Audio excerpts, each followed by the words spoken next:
संजय दा जोहार झारखंड, इनकलाब जिंदाबाद, इनकलाब जिंदाबाद। पेटरवार की इस धरती को झारखंडी जोहार करता हूँ, नमन करता हूँ, प्रणाम करता हूँ।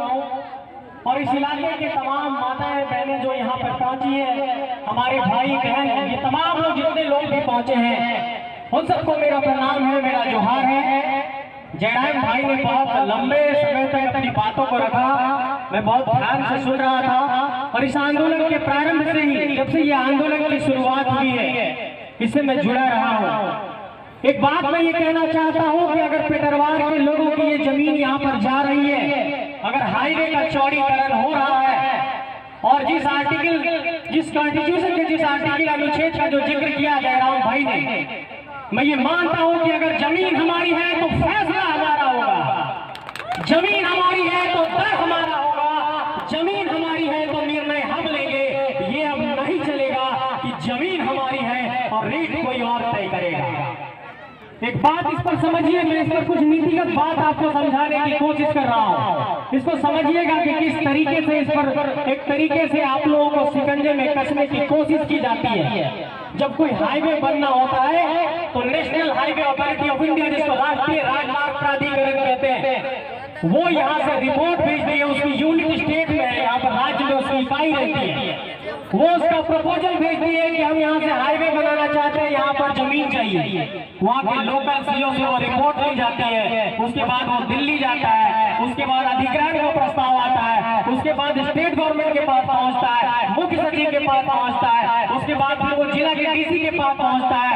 फिर जिला में जिला भू अर्जन पदाधिकारी को ये जिम्मेवारी दी जाती है कि जमीन दीजिए हमें अधिग्रहण करके। उस पर फिर सीओ साहब अधिग्रहण करने के लिए आते हैं और फिर मुआवजा तय होता है। लेकिन ये समझना होगा कि अगर झारखंड की धरती पर किसी का जमीन अधिग्रहण किया जा रहा है, चाहे जिस तरीके से चांदी डैम की बात की गई, डीवीसी की बात की गई, एचईसी की बात की गई, वेदांता की बात की गई, उन तमाम कंपनियों की बात की गई, आखिर इस अधिग्रहण में हमें क्या मिला है, हमें हमारे जमीन के बाद क्या मिला है, इस बात पर भी सोचने की जरूरत है। जयराम भाई संघर्ष की बात कर रहे थे, अभी कुछ दिनों पहले का मैं अपना एक अनुभव साझा कर रहा हूँ। मैं भारत का प्रतिनिधित्व कर रहा था, दुबई एक कॉन्फ्रेंस में गया था, यूनाइटेड नेशन का एक कॉन्फ्रेंस था। वहाँ पर इजराइल और फिलिस्तीन के संघर्ष के बारे में चर्चा हो रही थी। उस वक्त मेरे जहन में ये सवाल पौधा कि जो ये भीड़ यहाँ पर संघर्ष कर रही है, वो हमारा भी संघर्ष छोटा नहीं है, हमारा भी संघर्ष एक वैश्विक स्तर पर ये गूंजना चाहिए कि हम क्यों इतना संघर्ष कर रहे हैं, क्यों हम सड़कों पर उतर रहे हैं, क्यों हम अपने हक की मांग कर रहे हैं। इस बात पर भी गौर करना होगा। और उन तमाम लोगों को, चाहे वो अफसर हो, ऑफिसर हो, डीसी हो, एसपी हो, इस बात पर उनको गौर करना होगा कि जो हमारी सांस्कृतिक मौलिकता की बात है, जो भाषा की बात है, जिस भाषा के लिए हम लड़ रहे हैं, जिस अपने कल्चर के लिए लड़ रहे हैं, जिस संस्कृति के लिए लड़ रहे हैं, जिस हम अपने वातावरण को बनाए रखने के लिए लड़ रहे हैं, ये लड़ाई की भावना को समझना पड़ेगा।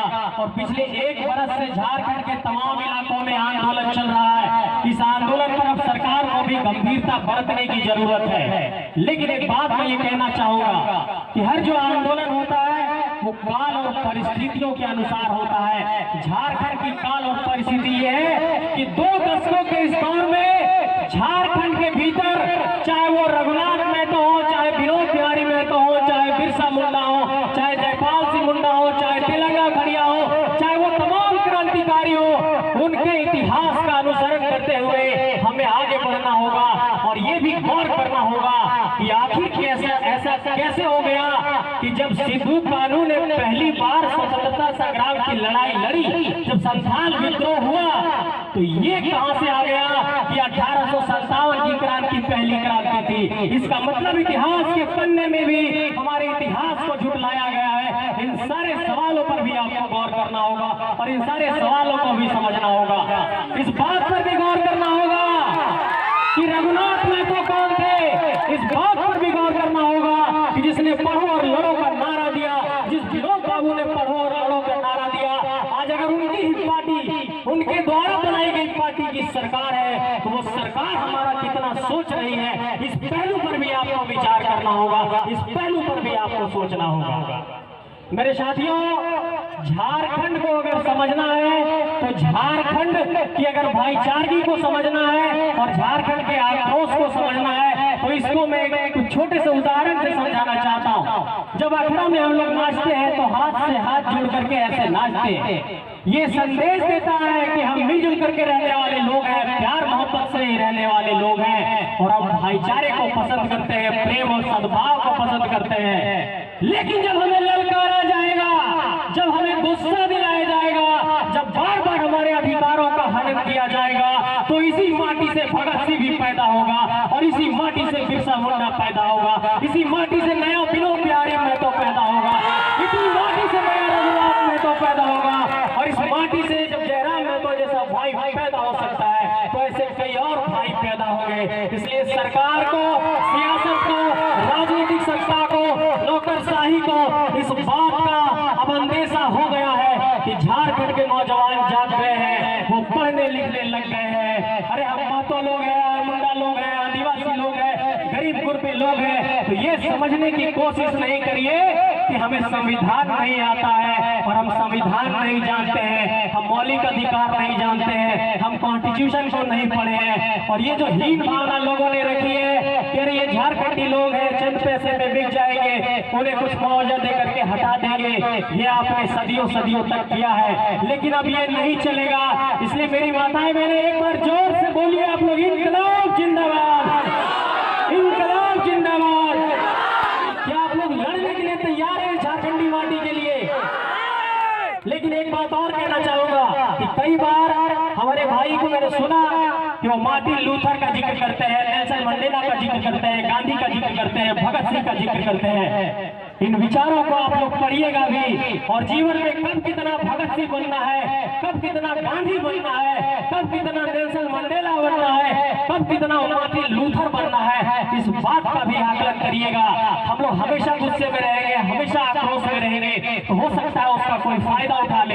इसलिए गांधी के विचारों की भी प्रासंगिकता रहनी चाहिए, भगत सिंह के विचारों की भी प्रासंगिकता रहनी चाहिए और सबके विचारों का समावेश हमारे आंदोलन में दिखना चाहिए ताकि हम वैचारिक तौर पर भी समृद्ध बन सके, ताकि हम विचारों से भी मजबूत बन सके, ताकि हम लोगों से जब लड़े तो कानूनी तौर पर भी हम लड़ सके। इन सारे सवालों पर भी गौर करिएगा। और एक छोटी बात और कहना चाहूंगा कि हम लोग लगातार कहते हैं कि हमें नौकरी नहीं मिल रही है, नौकरी के लिए हम लोग यहाँ पर लड़ रहे हैं, यहाँ पर परीक्षाएं हो रही है तो बार बार परीक्षाओं का परिणाम कैंसिल हो जा रहा है। ऐसी बहुत सारी परिस्थितियां हैं, लेकिन कुछ छोटी छोटी बातें हैं जिस पर गौर करना होगा।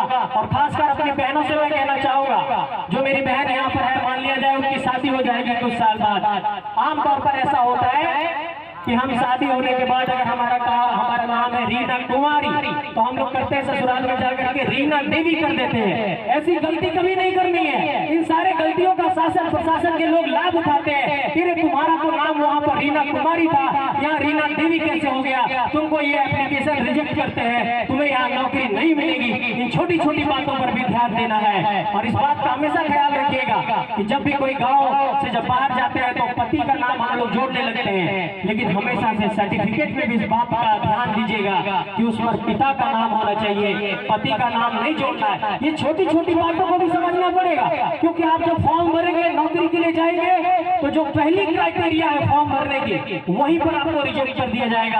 आप परीक्षा दे ही नहीं पाएंगे, कंपटीशन में जा ही नहीं पाएंगे, तो आप परीक्षा पास कैसे करेंगे? इन सब कारणों से भी हम लोग पिछड़ रहे हैं। इन सारे सवालों पर भी आपको सोचना पड़ेगा। और झारखंड के तमाम इलाकों में जिस तरीके से जयराम भाई लगातार कह रहे हैं कि आंदोलन हो रहा है, मैं झारखंड के सभी प्रमंडलों में घूमा, 5 प्रमंडल में घूमा और आप देखिए लातेहार जाइए तो वहाँ पितरिया खार का कोल माइंस है, आप बड़का गांव जाइए तो वहाँ पर कोल माइंस है टीपीसी का है। आप जिस इलाके में भी जाइए, आप सारंडा के जंगलों में लगभग 3 महीने घूमा हूँ, मैंने देखा कि वहाँ भी स्टील अथॉरिटी ऑफ इंडिया का माइंस है, चिड़िया माइंस है, उषा माटी का माइंस है। इस तरीके से लोग विस्थापित हो रहे हैं, पुनर्वास की कोई नीति नहीं बन रही है, बसाने की कोई नीति नहीं बन रही है। इन सवालों पर भी सोचना होगा।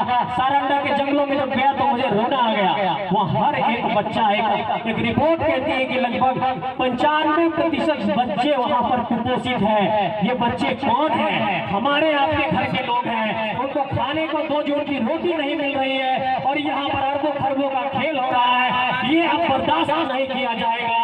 बर्दाश्त की सीमा अब गुजर चुकी है। है, अब लड़ाई लड़ने का वक्त आ गया है। लेकिन मैं फिर से यही कहूंगा कि ये लड़ाई हम विचारों से लड़ेंगे, जोश खरोश के साथ लड़ेंगे। और एक बात और, हर बार जब कभी आंदोलन होता है तो पुलिस और प्रशासन के लोग हमेशा से एक बात की कोशिश करते हैं, चूंकि उनकी वो ड्यूटी रहती है कि किसी तरीके से केस मुकदमे में फंसाया जाए या किसी का नाम आ जाए या कहीं पर 144 लगा करके नियंत्रित करने की कोशिश की जाती है। तो इन सब चीजों से भी डरने की जरूरत नहीं है। हम लोग के टीम में भी कानून के जानकार लोग हैं और आपका भाई भी कानून का ही विद्यार्थी है, इसलिए डरने की जरूरत नहीं है। जिस मोड़ पर, जहाँ पर, जिस रूप में जैसे भी जरूरत पड़ेगी हम लोग अपना सहयोग देने के लिए तैयार है, हर मोड़ पर लड़ने को तैयार है। और ये एक सामूहिक आंदोलन है। मुझे सूचना मिली है कि कई लोग सिर्फ अखबारों में नाम और अपने लोकप्रियता के लिए इस आंदोलन को छेड़ने की कोशिश कर रहे थे, कई लोग बिखरे हैं। लेकिन इन सारे सवालों पर भी सोचना होगा कि हम आपस में ही बिखर जाएंगे तो कैसे आंदोलन आगे बढ़ेगा। इसलिए सबको मिलजुल कर आगे बढ़ाना है और सबको मिलजुल करके आगे बढ़ना है। और हर आंदोलन में एक नेतृत्व करता होता है, हर आंदोलन में एक नेतृत्व करने वाला पैदा होता है। ये हमारी खुशकिस्मती है कि जयराम भाई जैसा एक भाई हम लोगों के सामने आया है जो लगातार संघर्ष कर रहा है। इनके संघर्ष को भी सलाम किया जाना चाहिए, इनके संघर्ष को भी सल्यूट किया जाना चाहिए कि पिछले 1 वर्ष से झारखंड के अलग अलग इलाकों में जाकर के ये लोगों को आंदोलित कर रहे हैं, लोगों को जागरूक कर रहे हैं। लगभग 300 से, आपने कहा कि 400 से अधिक सभाएं हो गई और लगभग 3000-4000 मीटिंग आपने अटेंड कर लिया होगा। अपने आप में ये विरले है। और यही तो बात है कि किसी की छोटी चीज भी बड़ी रूप में प्रदर्शित हो जाती है। अरे जयराम भाई तो इतना कर दिए कि इनका नाम लगता है गिनीज बुक में दर्ज हो जाएगा 1 साल में इतना सभा करने का। तो इन्हीं सब बातों पर आप सबको गौर करना है। बहुत ज्यादा वक्त मैं नहीं लूंगा, जयराम भाई ने बहुत ज्यादा लंबा स्पीच दिया। अंत में मैं यही कहना चाहूंगा कि इस पेटरवार की धरती पर अगर भूमि अधिग्रहण हो रहा है, यहाँ पर हाईवे बनना है, तो इस सवाल पर भी सरकार को सोचना होगा कि हमारा रोजगार का क्या होगा। और एक बात समझिए कि जब जमीन हम लोग देते हैं तो वो पीढ़ियों तक कमाने का एक जरिया खत्म हो जाता है। जमीन हर पीढ़ी में स्थानांतरित होते रहती है। लेकिन आज की स्थिति क्या है, आप किसी बड़का गांव के आदमी से पूछिए, मैं आप पूछता हूँ लोगों से, वो जाते हैं एनटीपीसी के दरवाजे तक, उनका एप्लीकेशन वहीं डस्टबिन में फेंक दिया जाता है और पता चलता है कि उनका 20 एकड़ पर जमीन गया है। क्या हमने जमीन इसीलिए दिया था कि अगर एक गार्ड की भी छोटी सी नौकरी मांगने जाए तो हमारा एप्लीकेशन फेंक दिया जाए? क्या इसी स्थिति के लिए झारखंड बना? क्या ये 22 सालों का झारखंड, 2 दशकों का झारखंड अब जवान हो गया है? जवान होने पर बेटा अपना हक मांगता है, ये झारखंड भी अपना हक मांग रहा है। एक बार जोर से अपनी आवाज को बुलंद करिए और हाथ को बुलंद करिए कि झारखंड के लिए हम लड़ेंगे, झारखंडी हक के लिए लड़ेंगे, झारखंडी माटी के लिए लड़ेंगे, झारखंडी माटी के हक अधिकार के लिए लड़ेंगे। एक बार जोर से बोलिए, जोहार झारखंड, जोहार झारखंड। विनोद बिहारी महतो, विनोद बिहारी महतो, शहीद रघुनाथ महतो, बिरसा मुंडा, बिरसा मुंडा, सिद्धू कानू, सिद्धू कानू। आप सबको बहुत बहुत जोहार, आप सबको मेरा प्रणाम। फिर से कभी मिलेंगे और अपनी बातों को रखेंगे। इस पेटरवार की पेटरवार की इस क्रांतिकारी जनता को मेरा प्रणाम है। शीश झुकाकर आप सभी माता बहनों को मेरा प्रणाम है। बहुत बहुत जोहार।